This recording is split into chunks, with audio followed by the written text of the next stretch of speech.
आणि यानंतर बुलेटिनमध्ये बातम्यांचा वेगवान आढावा आपण घेऊया. सिटी 60 पाहूया. उद्या शेकापचा पनवेलमध्ये 78वा वर्धापन दिन असून त्यानिमित्त राज ठाकरे आणि संजय राऊत एकाच मंचावर येणार आहेत. विरोधी पक्षनेते विजय वडेट्टीवार, शरद पवारांच्या राष्ट्रवादीचे शशिकांत शिंदेही उपस्थित असतील. मनसे अध्यक्ष राज ठाकरेंचा आज बोरिवलीमध्ये मेळावा. मुंबईच्या पश्चिम उपनगरातील पदाधिकाऱ्यांना राज ठाकरेंनी मार्गदर्शन केलं. यावेळी निवडणुकीच्या कामाला लागा असे राज ठाकरेंनी आदेशही दिले.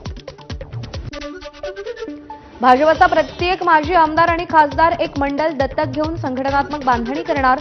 बूथ स्तराच्या मोर्चे बांधणीवर भाजपचा भर. प्रदेशाध्यक्ष रवींद्र चव्हाणांच्या अध्यक्षतेखाली माजी खासदार आणि आमदारांची बैठक संपन्न.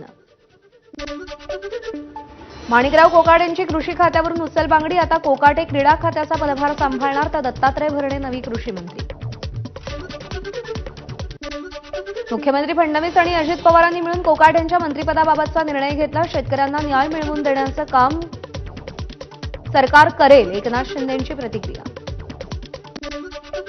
आपल्यावर खूप मोठी जबाबदारी दिली आहे. कृषी खात्याच्या माध्यमातून शेतकऱ्यांना न्याय कसा मिळेल तसंच शेतीमध्ये नाविन्यपूर्ण उपक्रम राबवण्यावर भर देणार. कृषी मंत्री पदावर आल्यानंतर दत्तात्रय भरणेंची प्रतिक्रिया. शेतकऱ्यांची झाली आता खेळाडूंची उपेक्षा. पदकं नाही तर रम्मीकडूनच बक्षिसांची अपेक्षा. कोकाटेंच्या खातेपालटावर अंबादास दानवेंची प्रतिक्रिया.